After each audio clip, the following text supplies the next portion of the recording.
উন্নাটা খুব সুন্দর করে দিত। এরপরে দেখলাম যে গলায় দড়ি দিয়ে তো দুই পাশে ফেলাইতো, দুই পাশে ফেলাইতো, তারপরে এক পাশ থেকে আলাদা করে উড়ে গেল, পিছনে চলে গেল। যেই এক পাশে পড়ে থাকে আর এক পাশে কথা কয় না। হ্যাঁ, আমি কইনি, আপনারা কোন। তো এরপরে আস্তে করে উন্নাটাই ফেলাই দিল। উন্না তো ফেলাই দিলে দিলে এরপরে কি করলো, আমরা যে শার্ট গায়ে দিই ওটা দখল করা শেষ, আমরা যে প্যান্ট পরি সেটাও পরা শেষ, আমাদের শু আমাদের জুতো আমরা ডাইন হাতে ঘড়ি দিতাম, এখন আল্লাহর ওলিরা উনারা ডাইন হাতে ঘড়ি দেয়। ঠিক না বে ঠিক? দেখবেন অধিকাংশ মেয়ে মানুষ নায়িকা, আপনি তো দেখেন না সব হুজুর মানুষ, যারা দেখে তাদের বলছি, তো এদের সব মনে করেন আপনার ওই যে ডাইন হাতে। তারপরে আমরা টাকনুর উপরে কাপড় পরবো, এখন উনারা পরে কথা কয় না।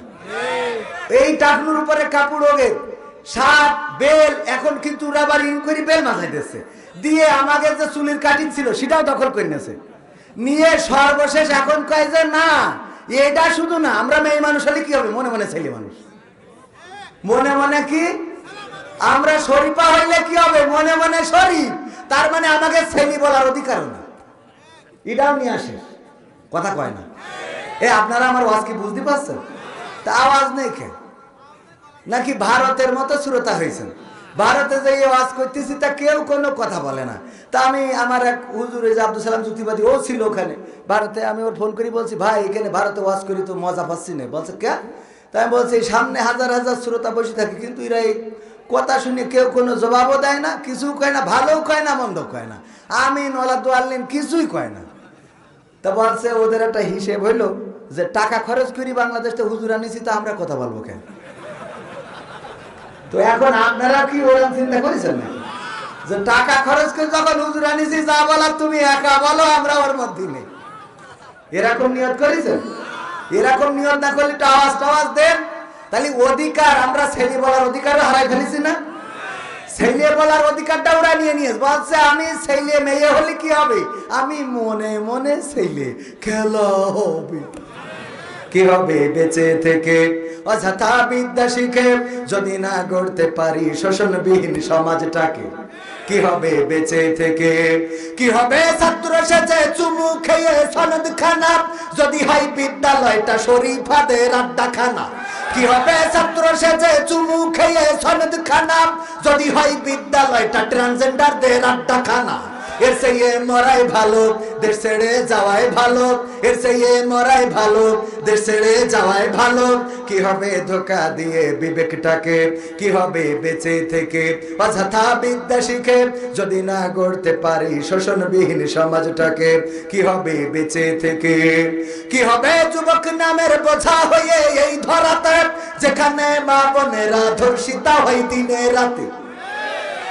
ধর্ষণ আছে না নাই, কম না বেশি, কেমন বেশি, মানুষ তৈরি করার কারিগর আমরা শিক্ষা প্রতিষ্ঠানগুলোকে মানুষ গড়ার একটা প্রতিষ্ঠান মনে করি না? আর সর্বোচ্চ বিদ্যাপীঠ আমরা জানি বিশ্ববিদ্যালয়গুলো, ইউনিভার্সিটিগুলো, ঠিক না বেঠে? একবার একজন মহিলা স্কুল মাঠে গরু খাওয়াচ্ছে, হঠাৎ দেখে স্যার মাস্টার সাহেব ছাত্রদের বলতেছে আমি কত ছাত্র পিটাইয়ে মানুষ বানালাম, ছাত্র বলে নাই, বলছে কত গরু পিটাইয়ে মানুষ বানালাম, তোদের এখনো মানুষ বানাতে পারলাম না, কত গরু পিটাইয়ে মানুষ বানালাম, তোদের এখনো মানুষ বানাইতে পারলাম না। এই কথা শুনে ওই বুড়িমা গরুটা নিয়ে চলে গেছে স্যারের কাছে, বলছে স্যার আমার একটু উপকার করাই লাগবে, না বললে হবে না, খবরদার বলবেন না যে পারবো না। বলছে বলো বুড়িমা কি? বুড়িমা বলছে দেখো আমার অবলম্বন ছিল আমার একটা নাতি ছেলে, সে মারা গেছে গো, আমার আর 3 কুলি আপন বলে কেউ নাই, এই গরুটা আছে স্যার, আমি আপনার কাছে চাচ্ছি দয়া করে আমার এই গরুটা একটু মানুষ বানাই দেন। স্যার বলছে গরু কোনদিন মানুষ হয়? আপনি দেখলাম খানিক আগেই বললেন যে ইতিপূর্বে কত গরু পিটাইয়া মানুষ বানাইতেছেন, কিন্তু এদের বানাতে পারছেন না, আমারটা গরু ভালো আপনি মানুষ বানাই দেন, আমার গরুটা ভালো। কথা কি বোঝা গেছে? তার মানে শিক্ষা প্রতিষ্ঠান, এটা বলার অর্থ হলো শিক্ষা প্রতিষ্ঠান থেকে গরু পিটায় মানুষ বানানোর অর্থ গরু পিটায় বানানো হয় না, বরং গরুর আচরণ যারা করে তাদেরকে পিটিয়ে পিটিয়ে মানবতা শেখানো হয় না, হয় না? তাদেরকে মানুষের মতো মানুষ বানানো হয়, তাদেরকে সমাজের প্রতিষ্ঠিত সুনাগরিক বানানো হয়। ডাক্তার সাহেব এমনি ডাক্তার হয় নাই, লেখাপড়া করা লেগেছে, স্যারের হাতের বেতের আঘাত সহ্য করা লেগেছে, স্যার কান ধরে বেঞ্চের উপরে দাঁড় করাইছে, সহ্য করা লেগেছে না লাগে নাই? যেই ব্যক্তিটা সহ্য করেছে সেই ব্যক্তি প্রতিষ্ঠিত হয়েছে, আর যে সহ্য করে নাই সে এখন ভ্যান চালায়া খায়। ঠিক না বেঠে? কারণ ওর লেখাপড়া ভাল লাগে নাই, ওর টিচারের মার ভাল লাগে নাই। আবার ওদের কিছু সন্তানের এখন মা বাবা আছে, যদি একটু শাসন করে, যদি সন্তানকে পিটায়, ওই মা বাবা চলে যায় প্রতিষ্ঠান। এই মাস্টার সাহেব, এই টিকা সাহেব, আপনি জানেন আমি কোন দলের ভোট করেছি এবার? কেন? এই আমার ছেলের বাড়ি থেকে দেখি আপনি, হ্যাঁ তোমার সাহস আপনার, আমার ছেলের বাড়িতে আছে না নাই? মাস্টারের সাথে খারাপ আচরণ করে, কয়েকদিন পরে ওই ছেলে সিগারেট শুধু খায় না, হাতে ডইলে ডইলে মাল ভরে টানে। বলেন ঠিক কিনা? এইবার এসে স্যারের বলে, স্যার আমার তো তেজ মারা শেষ, খুব বেকায়দায় পড়ে গেছি। আরে ওই স্যারের শাসনটা যদি নিত, আমার ভাইরা অনেকেই জানেন এখন লেখাপড়ায় সেই গল্পগুলো নাই, যেই গল্পগুলো আমরা পড়েছি। বাদশাহ আলমগীরের গল্প আপনারা পড়েছেন না পড়েন নাই? বাদশাহ আলমগীর সন্তানকে এক মৌলবীর কাছে দিল শিক্ষা করানোর জন্য, শিক্ষিত বানানোর জন্য। মৌলবী তারে পড়ানোর এক ফাঁকে পায়ে উজু করার সময় পানি ঢেলে দিতে বলল, যে তুমি আমার পানি ঢেলে দাও, আমি উজুটা করে নিই। পায়ে যখন পানি ঢালতেছে, আর বাদশাহ আলমগীর সেই সময় একটু দেখতে গেছে যে আমার সন্তানকে কেমন পড়াচ্ছে, যে দেখে বাদশার সন্তান পানি ঢালছে আর মৌলবী পা ডলে ডলে ধৌত করতেছে। এটা দেখার পরে বাদশাহ বললেন, মৌলবী সাহেব আপনি আমার রাজদরবারে দেখা করবেন। মৌলবী তো শেষ, বলতেছে আল্লাহ কত বড় ভুল করলাম, আমি বাদশার ছেলেকে দিয়ে আমার পায়ে পানি ঢালিয়ে নিয়েছি, আজকে যে আমার ফাঁসি হবে হবে এটা নিশ্চিত গো। বিদায় আদায় নিয়ে স্ত্রীর বলল যে আর দেখা হবে না, খেলা ফাইনাল, আর দেখা হবে না। সন্তানের বলল, খুকা বিদায় দাও, পরকালে জান্নাতে যদি আল্লাহ দেখা করায় দেখা হবে, কারণ এমন বড় অপরাধ করে ফেলেছি আমি, এমন মানুষের ছেলেকে দিয়ে এমন কাজ করেছি যে আমার ফাঁসিতেও মারবে না, ডাইরেক্ট শুলি চড়াই পাছাতে ঢুকাই মাথাতে বের করবে। সেই সময় শুনছিল না, কথা কয় না, আমার মেরে ফেলবে। বিদায় নিয়ে গেল, যাওয়ার পরে মাস্টার সাহেবের বলল, মাস্টার আমার গোস্তাকি মাফ করবেন, আমি ভুল করে ফেলেছি। বাদশাকে বলল, বাদশাহ আমার ভুল হয়েছে, মাফ করে দেন, আমার যদি ক্ষমা করা যায় ক্ষমা করেন। বাদশাহ বলল, ক্ষমা করার মতো অপরাধ তুমি করো নাই, এমন বড় অপরাধ করেছো যেটা ক্ষমা করার অযোগ্য। বলল, দেখেন আমি ক্ষমা চাই, যদি ক্ষমা না করেন কিছু তো করার নাই। বলল, দেখো তুমি কত বড় অপরাধ করেছো। বলল, আমি জানি আমি অপরাধ করেছি, যে আমার অপরাধ আপনার সন্তানকে দিয়ে আমার পায়ে পানি ঢালিয়ে নিয়েছি। বাদশা বলল, অবশ্যই এটা অপরাধ, শুধু কেন পানি ঢেলে নিলেন?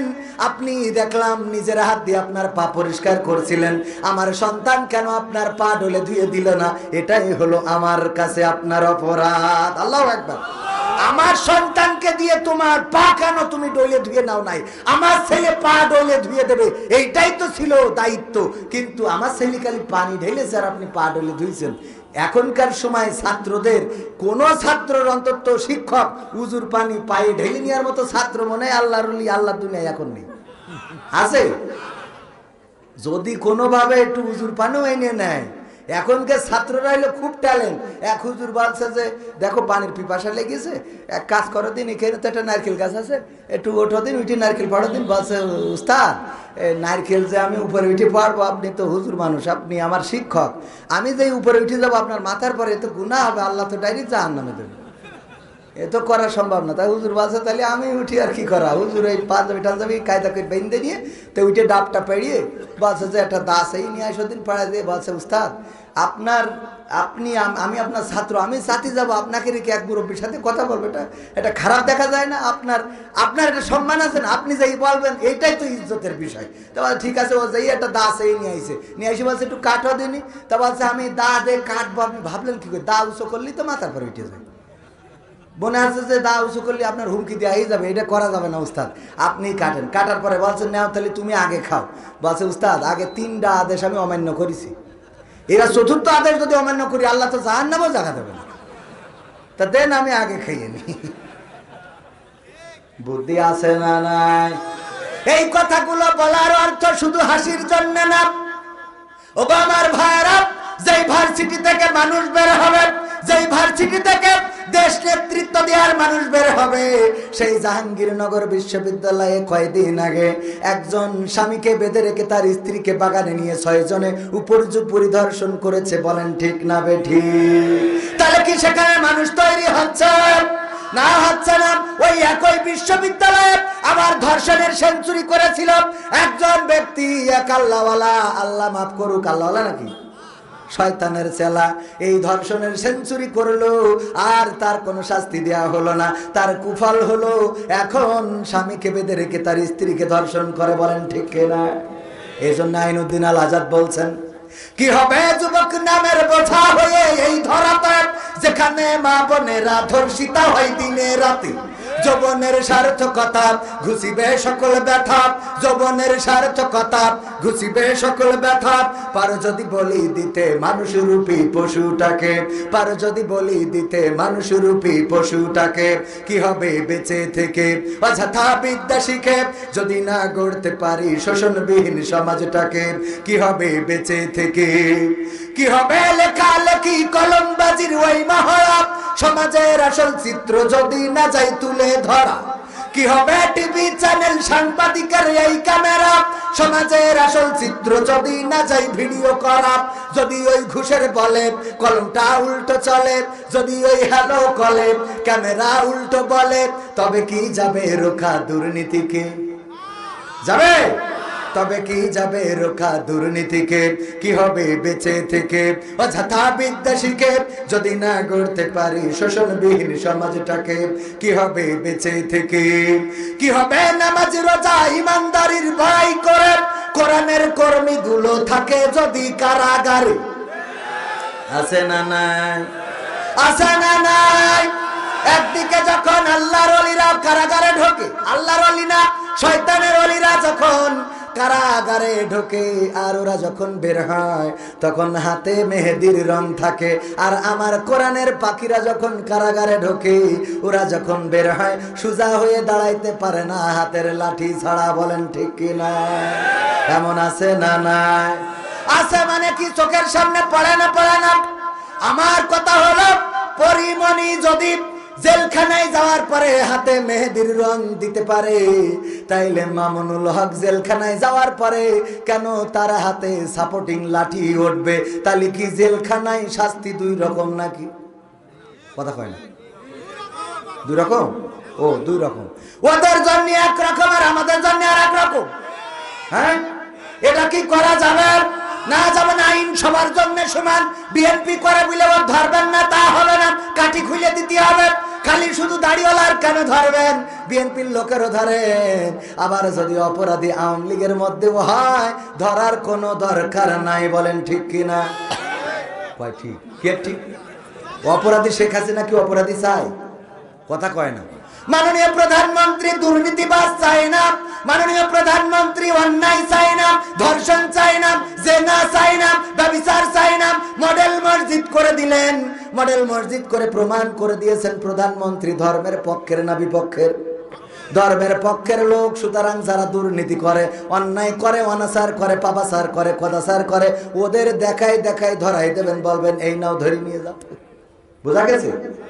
কারণ অন্যায়কারী সরকারও সাপোর্ট দিবে, আর আমরা হলো অন্যায় যারা করে তাদের দেখাই দিই। আমরা দেখাই দিই, কিন্তু আমাদের শত্রু মনে করে। কথা কয় না? শত্রু মনে করে না?